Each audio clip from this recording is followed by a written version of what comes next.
নাইছো ষ্টুডিঅ'ত মই অংকুৰ বৰঠাকুৰ বিৰোধীৰ মাজত সৌখিদিনালৈকে চলি থকা যুদ্ধ শেষ হৈছে যুদ্ধ বিৰতি ঘোষণা কৰি দিয়া হৈছে বিৰোধীৰ ফালৰ পৰা অখিল গগৈ ৰাইজৰ দলৰ সভাপতি অখিল গগৈয়ে যুদ্ধ বিৰতি ঘোষণা কৰাৰ পাছতো কিন্তু কৰবাত যে এতিয়াও কংগ্ৰেছৰ মাজত সন্দেহ আছে অখিল গগৈক লৈ এতিয়াও বিশ্বাস কৰিব পৰা নাই কংগ্ৰেছ দলটোৱে ধৰণে এতিয়া অখিল গগৈ এটা তৎপৰতা চলাই আছে অখিল গগৈ কৈছে যে এতিয়া আমাৰ লক্ষ্য বিজেপি আৰু এআইইউডিএফক 26ত বিদায় দিয়া কিন্তু অখিল গগৈৰ এই তৎপৰতাই দৰাচলতে বিৰোধীক একত্ৰিতকৰণৰ বাবে যি তৎপৰতা অখিল গগৈয়ে চলাইছে এই তৎপৰতাক লৈ এতিয়াও কৰবাত সন্দিহান নেকি কংগ্ৰেছ শিবিৰ একত্ৰিত কৰাৰ লক্ষ্য নে 26ত কিং মেকাৰ হোৱাৰ সপোন দেখিছে অখিল গগৈ সেই বিষয়টো এই মুহূৰ্তত আহি পৰিছে বিৰোধীৰ মাজত এতিয়া প্ৰেম আৰু বন্ধুত্বৰ এটা সম্পৰ্ক স্থাপন হ'বগৈ নে নাই হেয়া এটা ডাঙৰ প্ৰশ্ন সাম্প্ৰতিক ৰাজনৈতিক পৰিৱেশটোক লৈ আমি আলোচনা কৰিব বিচাৰিছো আজি তাৰ মাজতে এটা বিষয় এই মুহূৰ্তত আহি পৰিছে কাৰণ আজি এখন কেবিনেট বৈঠক অনুষ্ঠিত হৈছিল ৰাজ্য চৰকাৰৰ য'ত কেবিনেটত এটা গুৰুত্বপূৰ্ণ সিদ্ধান্ত ইতিমধ্যে মুখ্যমন্ত্ৰী হিমন্ত বিশ্ব শৰ্মাই ঘোষণা কৰিছে য'ত ৰাজ্যত গো মাংস বিক্ৰীৰ ক্ষেত্ৰত কিছুমান নিষেধাজ্ঞা আহিছে গো মাংসক লৈ ৰাজ্যিক কেবিনেটত আজি এটা ডাঙৰ সিদ্ধান্ত লোৱা হৈছে এই কথা ইতিমধ্যে অসমবাসী অৱগত হৈছে যে অসমৰ হোটেল ৰেষ্টুৰেণ্টত গো মাংস নিষিদ্ধ কৰাৰ সিদ্ধান্ত কেবিনেটে লৈছে সামাজিক অনুষ্ঠানতো নিষিদ্ধ কৰা হ'ব গো মাংস ইয়াৰ লগতে ৰাজহুৱাকৈ গো মাংস পৰিৱেশন কৰাব নোৱাৰিব ভূপেন বৰা ৰকিবুল হুছেইনে বিচৰাৰ দৰে গো মাংস নিষিদ্ধ কৰা হ'ল বুলি মুখ্যমন্ত্ৰীয়ে আজি সংবাদমেলত স্পষ্টকৈ ঘোষণা কৰিছে কাৰণ গো মাংসৰ বিষয়টোৱে শেহতীয়া উপনিৰ্বাচনৰ পাছত যথেষ্ট চৰ্চা পাইছিল ৰাজ্যৰ ৰাজনীতিত আৰু সেই বিষয়টোৱে আজি কেবিনেটতো আলোচনা কৰিলে আৰু কেবিনেটে ল'লে এই সিদ্ধান্ত আমি আলোচনাৰ মাজলৈ আহিব বিচাৰিছো আমি বিৰোধী ৰাজনীতিক বিষয়টোক লৈ আলোচনা কৰিব বিচাৰিছিলো একত্ৰীকৰণ কি ধৰণে হ'ব যিহেতু শত্ৰুতা এৰি এতিয়া মিত্ৰতাৰ ফালে আগবাঢ়িছে সকলো কিন্তু তাৰ মাজতে আজি কেবিনেটত যিটো সিদ্ধান্ত হ'ল এই প্ৰসংগত আমি প্ৰথমতে প্ৰতিক্ৰিয়া ল'ম মই আটাইকেইগৰাকী অতিথিক প্ৰথমে পৰিচয় কৰাই দিব বিচাৰিছোঁ আমাৰ সৈতে আছে লেখক বিশ্লেষক সাইদুল ইছলাম ডাঙৰী আপোনাক স্বাগতম জনাইছোঁ কংগ্ৰেছৰ মুখপাত্ৰ ৰূপক দাস আছে আমাৰ সৈতে আপোনাক স্বাগতম জনাইছোঁ বিজেপিৰ মুখপাত্ৰ কল্যাণ গগৈ ডাঙৰী আছে আপোনাক স্বাগতম জনাইছোঁ ৰাইজৰ দলৰ মুখপাত্ৰ নুৰ আলম আছে আমাৰ সৈতে আপোনাক স্বাগতম জনাইছোঁ আৰু নগাঁৱৰ পৰা এআইইউডিএফৰ মুখপাত্ৰ নেছিম আহমেদ ডাঙৰী আমাৰ সৈতে আছে নেছিম আহমেদ আপোনাকো স্বাগতম জনাইছোঁ আলোচনালৈ প্ৰথমে মই আহিব বিচাৰিছোঁ ৰূপক দাস আপোনাৰ ওচৰলৈ বিষয়টো যিহেতু কংগ্ৰেছৰ ফালৰ পৰা প্ৰথমতে ওলোৱা হৈছিল গো মাংস বিতৰ্ক যিটো হৈছিল ৰাজ্যৰ ৰাজনীতিত মূল বিষয়টোলৈ যোৱাৰ পূৰ্বে আজি কেবিনেট সিদ্ধান্তটোক লৈ আপোনাৰ প্ৰতিক্ৰিয়া চাওক যি ধৰণে তেওঁলোকে কৈছে যে আমাৰ কোনোবা আমাৰ দলৰ সভাপতি আৰু আমাৰ যি সাংসদ আছে তেওঁলোকৰ নাম ইয়াত ওলাইছে কিন্তু তেওঁলোকে কোৱাৰ কাৰণে যদি আজি অসম চৰকাৰে এনেকুৱা এটা সিদ্ধান্ত লৈছে তেতিয়াহ'লে ই সঁচাই আচৰিত হ'বলগীয়া কথা কাৰণ আমাৰ কংগ্ৰেছ দলৰ ফালৰ পৰা আমি বহু কথা বিগত সময়ছোৱাত উপস্থাপন কৰি আহিছিলোঁ সেয়া আপোনাৰ মুখ্যমন্ত্ৰী পৰিবাৰৰ নামত হোৱা পৰিয়ালৰ নামত হোৱা ভূমি কেলেংকাৰীৰ পৰা আৰম্ভ কৰি বহু কথা আমি কৈ আহিছিলোঁ সেই ক্ষেত্ৰবিলাকত কিন্তু এই ধৰণৰ কোনো সিদ্ধান্ত তেওঁলোকে কৰা দেখা নগ'ল কিন্তু আজি এই যিটো এটা কথা সদায় আমি কৈ আহিছোঁ যেতিয়া 2014 চনৰ আগতো আমি কৈছিলোঁ যে এই দলটো যদি কেতিয়াবা শাসনলৈ আহে তেতিয়াহ'লে ভাৰত তথা অসমত গোটেই সমগ্ৰ ৰাষ্ট্ৰ আৰু ৰাজ্যত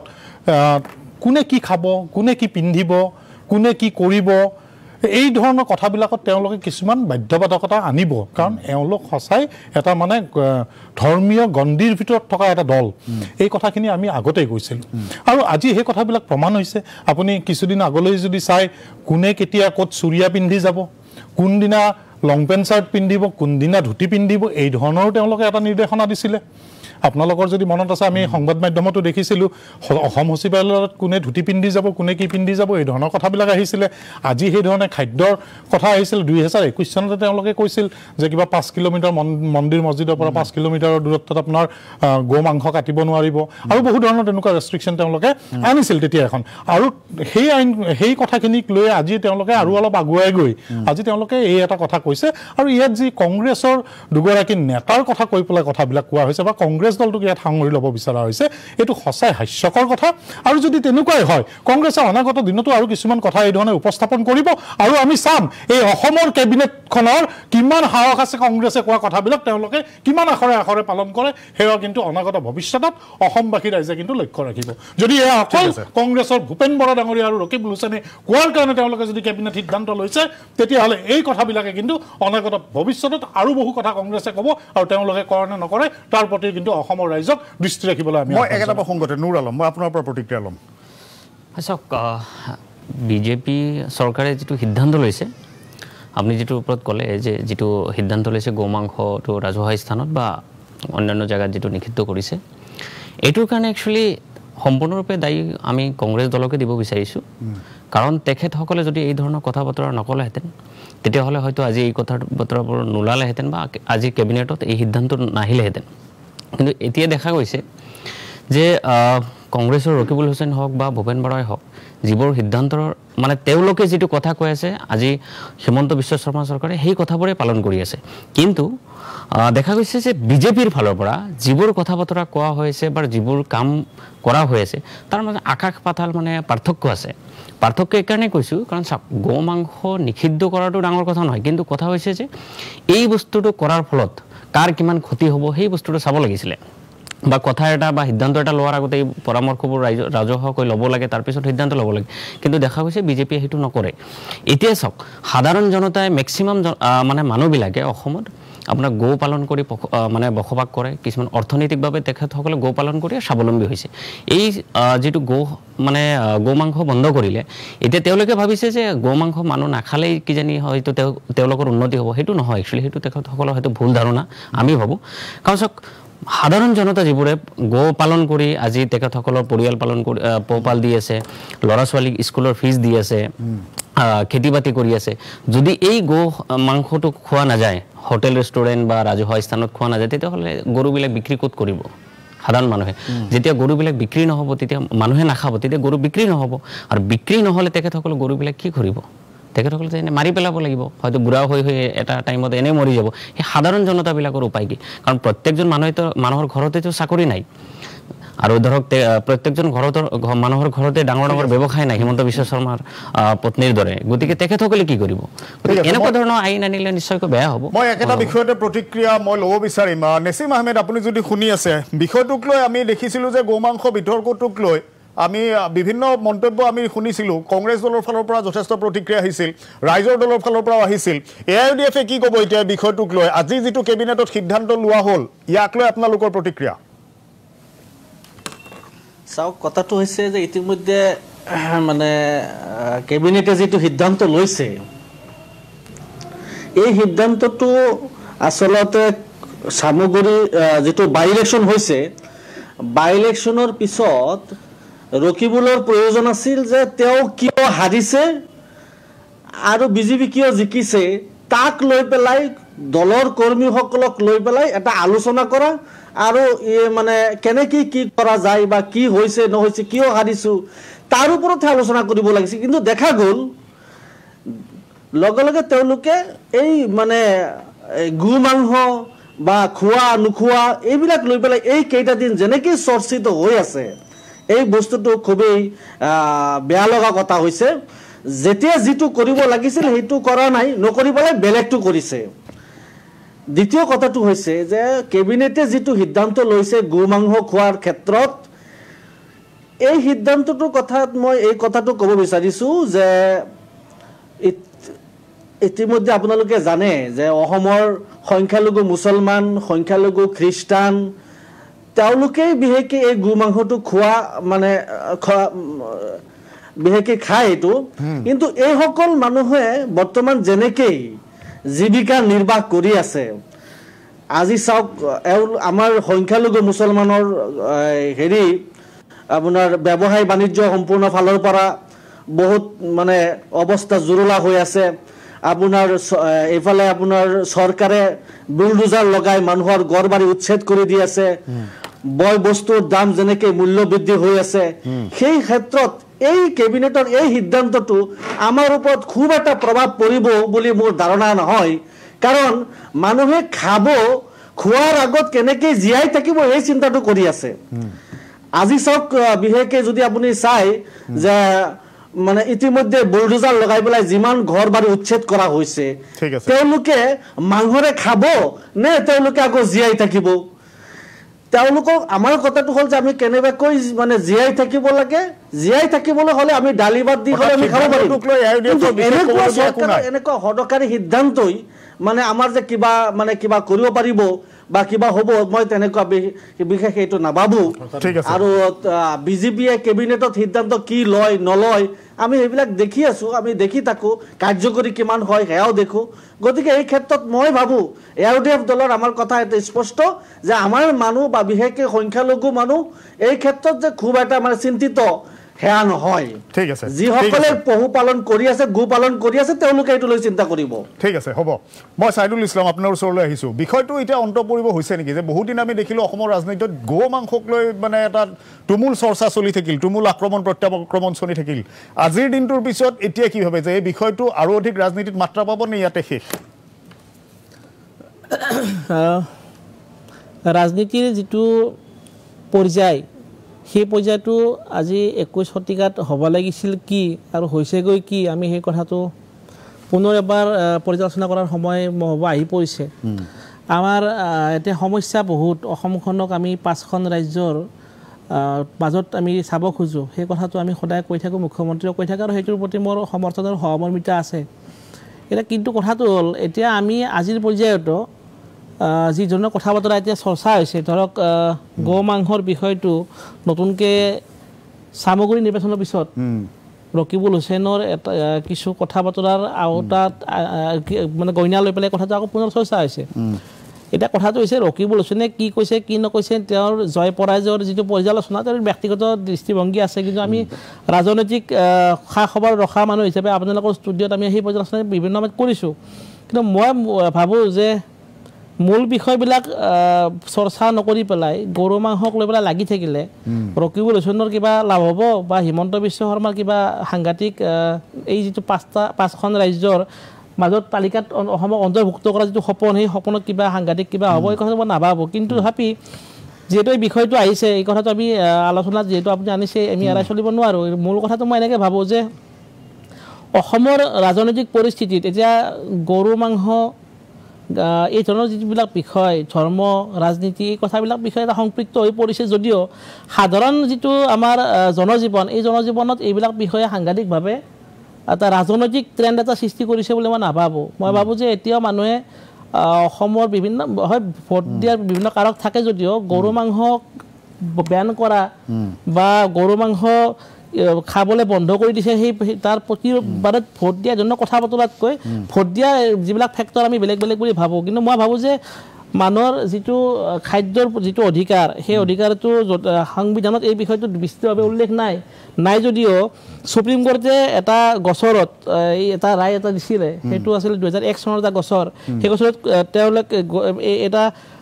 ফাণ্ডামেণ্টেল ৰাইট হিচাপে আৰ্টিকল 21ৰ অধীনত খাদ্যৰ যিটো অধিকাৰ সেই অধিকাৰক ফাণ্ডামেণ্টেল ৰাইট হিচাপে আৰ্টিকল 21ৰ আধাৰত স্বীকৃতি দিছে গতিকে তেনেকুৱা প্ৰেক্ষাপটত এই ধৰণৰ কথা বতৰাখিনি মই ভাবোঁ অত্যন্ত এটা স্পৰ্শকাতৰ বিষয় আৰু চৰকাৰে এনেকুৱা বিষয়বিলাক যদি চৰকাৰে সুচিন্তিতভাৱে কিবা এটা কৰিছে সেই কথাটো যুক্তি থাকিব পাৰে কিবা কিন্তু কেৱল ৰকিবুল হুছেইনে কৈছে কাৰণে সামগ্ৰী নিৰ্বাচনৰ পিছত এই ধৰণৰ ঘটনাটো হৈছে বুলি যদি বুজা মানে প্ৰতিমান নিয়াব খোজে মই ভাবোঁ তেনেকুৱা হ'লে আমাৰ মই ভাবোঁ এই কথাটো অলপ আপত্তি আছে তাত বাদে গৰু মাংস মোৰ ব্যক্তিগত জীৱনত বা বহু মানুহৰ ব্যক্তিগত জীৱনত এই ধৰণৰ যিটো বেন এই বেনটোৱে কিবা বেলেগ প্ৰভাৱ পেলাব মই এই কথাটো নাভাবোঁ ৰাজনৈতিকভাৱে এইটো এটা সাংঘাতিক কিবা ট্ৰেণ্ড ছেটাৰ হ'ব এইটো কথা নাভাবোঁ যদি খুব ৰিমট এৰিয়াবিলাকত এইটো লৈ পেলাই খুব পলিটিকেল আণ্ডাৰ কাৰেণ্ট কেম্পেইন হয় মই সেই কথাটো এতিয়া আজি তেখেতে ক'ব নোৱাৰোঁ তেনেকুৱা সম্ভাৱনা থাকিব পাৰে কিন্তু মই এটা কথা কৈ থওঁ যে সামগ্ৰী বিজয়ৰ পিছত বিজেপিৰ সন্মুখত এটা নতুন প্ৰত্যাহ্বান আহিছে সেইটো হৈছে সংখ্যালঘু যিসকল পূৰ্ববংগীয় মুছলমানৰ ওচৰত এইবাৰ বিজেপি আগবাঢ়ি গৈছে অভাৱনীয় হাৰত বিজেপিয়ে ভবাতকৈ অধিক হাৰত বিজেপিয়ে ভোট পাইছে সমৰ্থন পাইছে সেই সমৰ্থনটো পোৱাৰ পিছত একে সময়তে কিন্তু আইডিঅলজিকেলি যিবিলাক মানুহে খুব অতীতৰ পৰা বা পুৰণি যিবিলাক বিজেপি মানুহ আইডিঅলজিকেলি বিজেপিৰ প্ৰতি লিণ্ড হৈ থাকে বা কনফাইণ্ড হৈ থাকে সেই মানুহখিনিয়ে ক'ৰবাত বিজেপিৰ এই যিটো সংখ্যালঘুৰ সন্মুখত আগবাঢ়ি যোৱাৰ যিটো কথা বতৰা এইটো লৈ পেলাই 2-4টা কথা আমি কোৱা বিভিন্ন ষ্টুডিঅ'তে আমি শুনিছোঁ আমি পেনেলত সেই কথা আমি আলোচনা কৰিব লগা হৈছে গতিকে তেনেকুৱা প্ৰেক্ষাপটত হয়তো বিজেপিয়ে দুটা কথা একেলগে কৰিব খুজিছে এটা হৈছে গৰু মাংস বন্ধ কৰা যিটো বিষয় এই বিষয়টোৰ যিটো কথা এই কথাটো কংগ্ৰেছলৈকে ঠেলি দিয়া এটা সুযোগ পাইছে প্ৰথম কথা দ্বিতীয় কথাটো হৈছে একে সময়তে আইডিঅলজিকেল যিটো বিজেপিৰ যিটো কথা বতৰা যিটো তেওঁলোকে কথা কৈ থাকে হিন্দুত্বৰ প্ৰতি তেওঁলোকৰ যিটো সমৰ্পণ সেই সমৰ্পণটো পুনৰ এবাৰ হয়তো এই বিষয়টো আনি পেলাই এবাৰ হয়তো আৰু এবাৰ নতুনকৈ খুব এটা গুৰুত্বপূৰ্ণ বিষয় আপুনি উল্লেখ কৰিছে মই কল্যাণ গগৈ আপোনাৰ ওচৰলৈ আহিব বিচাৰিছোঁ ইতিমধ্যে ৰাইজৰ দলৰ মুখপাত্ৰগৰাকীয়ে এই কথাটো কৈছে যে যদি কংগ্ৰেছ দলে এই বিষয়টো নানিলেহেঁতেন তেতিয়াহ'লে হয়তো এনে এটা সিদ্ধান্ত নাহিলহেঁতেন আৰু ছাইদুল ইছলাম ডাঙৰীয়া এতিয়া সেই একেটা বিষয়কে কৈছে যে এই বিষয়টো কংগ্ৰেছে উলিয়াইছিল বাবে কংগ্ৰেছে এই ধৰণৰ কথা বতৰাবিলাক কৈছিল বাবে এনে এটা সিদ্ধান্ত লৈ পেলোৱা হ'ল নেকি চাওক এখন চৰকাৰ যেতিয়া থাকে এই চৰকাৰখনৰ বিভিন্ন বিষয়ৰ ওপৰত বিভিন্ন ধৰণৰ সিদ্ধান্ত সময় সময় ল'ব লগা হয় আৰু আপোনালোকে জানে যে আজি প্ৰায় 3 দিনমানৰ আগতে এখন আনুষ্ঠানিকভাৱে অসম প্ৰদেশ কংগ্ৰেছ কমিটিয়ে এখন সংবাদমেল আয়োজন কৰিছিলে ৰঙানদীৰ বুৰ্দা উত্তৰ লখিমপুৰৰ ওচৰত ৰঙানদী যিখন স্থান আছে আৰু তাতে ৰকিবুল হুছেইন ডাঙৰীয়া সেই সভাখনত সংবাদমেলত এইটো কথা স্পষ্টকৈ কৈছিলে যে ভূপেন বৰাৰ আহ্বান মৰ্মে ভূপেন বৰাৰ আমন্ত্ৰণ মৰ্মে তেওঁ এখন সভাৰ সংবাদমেলত তেখেতে উপস্থিত হৈ কিছু কথা ক'বলৈ তেখেতে বক্তব্য ৰাখিছে আৰু সেই সংবাদমেলত ৰকিবুল হুছেইন ডাঙৰীয়াই যে সামগ্ৰী যি উপনিৰ্বাচন হৈছিলে এই উপনিৰ্বাচনত ভাৰতীয় জনতা পাৰ্টীৰ প্ৰাৰ্থী ডিপ্লু ৰঞ্জন শৰ্মাৰ হৈ পেলাই আমি কিছু অঞ্চলত যিহেতু সামগ্ৰী অঞ্চলটো সংখ্যালঘু অধ্যুষিত অঞ্চল সৰহভাগ অঞ্চল গতিকে আমি তাতে গো মাংসৰ বিতৰণ বা প্ৰচলন কৰিছোঁ বুলি যিহেতু গো মাংস প্ৰচলন বা বিতৰণ কৰা ভাৰতীয় জনতা পাৰ্টীৰ সকলো কথাতে পৰিপন্থী আমাৰ কোনো কাৰণতে আমাৰ নীতি আৰু আদৰ্শগত কাৰণত এইটো বস্তু আমাৰ কাৰণে বৰ্জন তৎসত্ত্বেও যেহেতু ৰকিবুল হুছেইন ডাঙৰীয়া এনেধৰণকে এটা বক্তব্য ৰাখিলে সেই সংবাদমেলত যে গো মাংস বিতৰণ কৰা গো মাংস প্ৰচলন হোৱা বা গো মাংস ভক্ষণ কৰাটো এইটো অতিকৈ এটা লজ্জাজনক কথা বেয়া কথা গতিকে যেহেতু তেখেতসকলে সংবাদ মাধ্যমৰ যোগেদি গোটেই অসমবাসীক জনাইছে ভাৰতবৰ্ষক জনাইছে যে এই কংগ্ৰেছ দলৰ এইটো সম্পৰ্কত স্থিতি কি আৰু তাতে প্ৰতিফলিত হৈছে তেখেতসকলৰ কথাত গতিকে সেই হিচাপত আমাৰ চৰকাৰ ডক্টৰ হিমন্ত বিশ্ব শৰ্মা মুখ্যমন্ত্ৰী হিচাপে আজি এখন কেবিনেটত সিদ্ধান্ত ল'লে আপোনালোকে জানে যে গো মাংস প্ৰচলন বা ভক্ষণৰ ক্ষেত্ৰত এখন আমাৰ আইন আছে এখন কঠোৰ আইন আছে যিটো আইনৰ ওপৰত আৰু কিছুমান কথা এইবাৰ আজি কেবিনেটত সিদ্ধান্ত লৈ পেলাই এড কৰা হৈছে তাতে এইবিলাক কথা কোৱা হৈছে যিবোৰ কথা আজি আমি এটা চৰ্চা কৰিছোঁ গতিকে মই ভাবোঁ যেনেকৈ ছাইদুল ডাঙৰীয়া এটা কথা কৈছে যে সুদূৰ প্ৰসাৰী প্ৰভাৱ পৰিবনে নপৰে কিন্তু মই ভাবোঁ যে যিহেতু ভাৰতীয় জনতা পাৰ্টীৰ এটা নীতি আৰু আদৰ্শ যিটো আদৰ্শ আমাৰ সৰ্বজনিত আজি হিন্দুত্বক লৈয়ে হওক বা আমাৰ যিটো নীতি আদৰ্শ এই নীতি আদৰ্শৰ ভিতৰত হয়তো এইখিনি কথা আমাক খাপ খাই ধৰে আৰু এইটো ক্ষেত্ৰত আমাৰ নিশ্চয় এটা সুদূৰ প্ৰসাৰী প্ৰভাৱ অসমৰ ৰাজনীতিত পৰিব ঠিক আছে বিষয়টো আমি এতিয়া এটা কথা স্পষ্ট যে গোটেইখিনি কথা গৈ ক'ৰবাত যেন কংগ্ৰেছৰ ওপৰতে গোটেইখিনি কথা পৰিছে গৈ ৰূপক দাস শেষত আকৌ এবাৰ আপোনাৰ পৰা প্ৰতিক্ৰিয়া ল'ম কাৰণ গোটেইখিনি কথা গৈ শেষত কংগ্ৰেছৰ ফালে পৰিছে গৈ চাওক কথাবিলাক এনেকুৱা যেতিয়া স্বাধীনতাৰ পূৰ্বে আমি যেতিয়া মানে ব্ৰিটিছৰ শাসনত আছিলোঁ তেতিয়া কিন্তু আমি সকলো ভাৰতীয় আছিলোঁ আৰু স্বাধীনতাৰ ৭৫ বছৰ পিছত আজি আমি এনেকুৱা কথাবিলাক পাতিব লগা হৈছে ২১শ শতিকাত এই কথাবিলাক সঁচাই মানে ইতিমধ্যে ছাইদুল ডাঙৰীয়াই সেই ধৰণৰ এটা হেৰি কৈ গৈছে এই কথাবিলাকৰ কিমান মূল্য আছে বা কিমান প্ৰাসংগিক সেইটো এটা কিন্তু ডাঙৰ প্ৰশ্ন হৈ উঠিছে আৰু এতিয়া শাসকীয় দলে এই স্বাধীনতাৰ ৭৫ বছৰৰ পিছত হিন্দু মুছলিম হিচাপে ভাৰতখনক ভাগ কৰিব বিচাৰিছে এক দ্বিতীয় কথা ভাৰতবৰ্ষ এনেকুৱা এখন ইতিহাস পুষ্ট দেশ য'ত যেতিয়া গোটেই বিশ্বত লিখা পঢ়া নাছিল তেতিয়াই কিন্তু ভাৰতত গুৰুকুল আছিল আৰু যেতিয়া ১৮১১ চনত ইংলেণ্ডত প্ৰথম চৰকাৰী স্কুল স্থাপন হৈছিল তেতিয়াই কিন্তু ভাৰতবৰ্ষত প্ৰায় ৭,৩২,০০০খন গুৰুকুল আছিল বুলি ইতিহাসত সেইবিলাক কথা আছে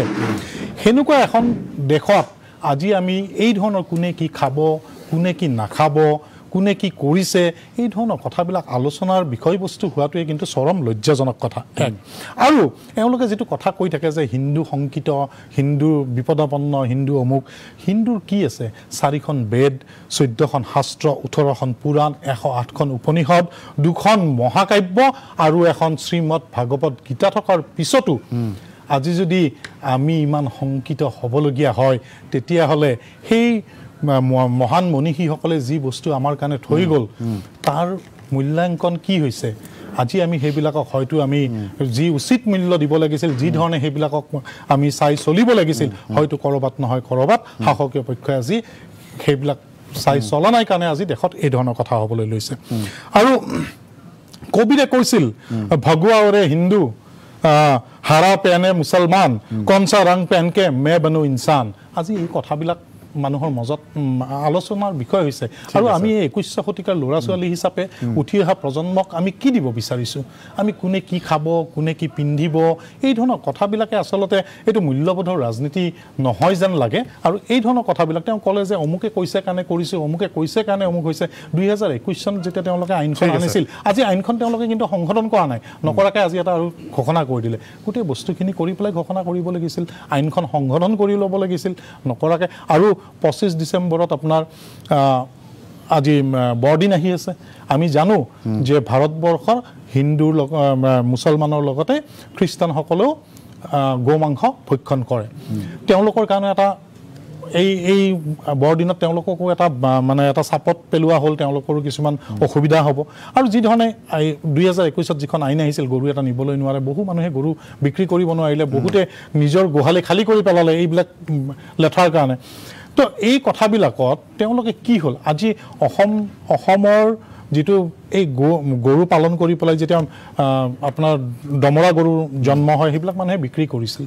এতিয়া এই আইনখনত হয়তো গৰুৰ কিবা এটা বয়সৰ সীমা তেওঁলোকে নিৰ্ধাৰণ কৰি দিছে নেকি ইমান বয়সৰ গৰুহে বিক্ৰী কৰিব পাৰিব চাগে কিবা তেনেকুৱা আছে বুলি শুনিছো মই এতিয়ালৈ গোটেইখিনি নিজে পোৱা নাই যি নহওক হেনুকও যদি কথা আছে তেতিয়াহ'লে তাতো বহু কথা অৱতৰণা হ'ব আৰু এতিয়া এই যিবিলাক কথা তেওঁলোকে ক'বলৈ লৈছে মই ভাবো আজিৰ তাৰিখত এই কথাবিলাক ইমান প্ৰাসংগিক নহয় আৰু এই ধৰণৰ কথাবিলাকে তেওঁলোকে খালি হিন্দু মুছলিমৰ নামত বিভাজনৰ যেটো ৰাজনীতি হেতু মানে চলচাই কঠিয়া পৰা তেওঁলোকৰ যেটো চৰিত্ৰ আৰু তেওঁলোকৰ যেটো এই হিন্দু মুছলমানৰ নামত বিভাজন কৰি ইংৰাজী জনকে ডিভাইড এণ্ড ৰুল পলিসি লৈছিল সেই পলিসিকে তেওঁলোকে লৈ পেলাই ভাৰতক দ্বিখণ্ডিত কৰিব বিচাৰিছে আৰু অনাগত দিনত ঠিক আছে এতিয়া মানে বিষয়টো এটা সৰু ঠিক আছে সেইটো হৈছে ইংলেণ্ডত আমি যেটো কথা কৈছো যে হেনেকুৱা নহয় অক্সফৰ্ড ইউনিভাৰ্চিটি 1096 চনত প্ৰতিস্থাপন হৈছিল কেম্ব্ৰিজ ইউনিভাৰ্চিটি 1209 চনত স্থাপন হৈছিল হাৰ্ভাৰ্ড ইউনিভাৰ্চিটি 1637 চনত স্থাপন হৈছিল গতিকে তাত একেবাৰে আমি যেটো কথা অলপমান নিজক গ্লোৰিফাই কৰাৰ কাৰণে আমি অলপমান বেছি সেই ধৰণৰ কথাটো আমি কোৱা হয়তো কথা চলতে নহয় তাতো শিক্ষাৰ প্ৰভাৱ আমাতকে হয়তো কম বেছি আমি নকওঁ কিন্তু তাতো কম বেছি পৰিমাণে তাতো কিন্তু শিক্ষাৰ প্ৰভাৱটো তাত পৰিছিল আৰু তাৰ জীৱন যাত্ৰা যেটো হেতু আমি দেখিছো অলপ উদাৰ তাত আমাৰ ধৰ্মটো অত্যন্ত পাৰ্সোনাল কথা বতৰা এইটো এটা খুব পাৰ্সোনাল কথা ঠিক আমি যেনেকৈ মই এটা আউটফিট পিন্ধিছো মোৰ ওপৰৰ চলাটো মই দেখিছে কিন্তু ভিতৰত কি পিন্ধিছো এইটো দেখা নাই ঠিক ধৰ্মটো তাত তেনেকুৱা ধৰণৰ এটা প্ৰেক্টিছ বুলি মানে গণ্য কৰে গতিকে এই কথাবিলাক ভাৰতলৈ কেতিয়া আহিব আমি মই এই মুহূৰ্তত ক'ব নোৱাৰো এতিয়া গোটেই বিষয়টো হৈছে যে এই সিদ্ধান্তটোৱে বা এই যেটো বিতৰ্ক হৈছিল তাৰ পাছত আজি যেটো কেবিনেটত সিদ্ধান্ত ললে ই অসমৰ ৰাজনীতিত বা যদি আমি ধৰ্মীয় মেৰু বিভাজনৰ ৰাজনীতিৰ কথাই ক'বলৈ যাওঁ এই সিদ্ধান্তই বাস্তৱত দৰাচলতে ইতিমধ্যে সাইদুল ইছলাম ডাঙৰীয়া কৈছে যে গ্ৰাছৰুট লেভেলত তৃণমূল পৰ্যায়ত এই বিষয়বোৰে কি ধৰণৰ ক্ৰিয়া প্ৰতিক্ৰিয়া কৰিব সেয়া আমি অনাগত দিনবোৰত দেখিম এটা বিৰতি লম অনুষ্ঠানত আমি এই মুহূৰ্তত বিৰতিৰ পিছত আলোচনা কৰিম যেটো বিষয় আজি আমি আলোচনাৰ বাবে লৈছিলো যে যি ধৰণে এটা বিৰোধীয়ে যুদ্ধ বিৰতি ঘোষণা কৰিছে এই যুদ্ধ বিৰতিৰ কথা বতৰাবোৰ কথাৰ মাত্ৰ মুখ চুপতি নে বাস্তৱত কোনো লক্ষ্যলৈ আগবাঢ়িব ওলাইছে বিৰোধীয়ে আলোচনা কৰিম বিৰতিৰ পিছতে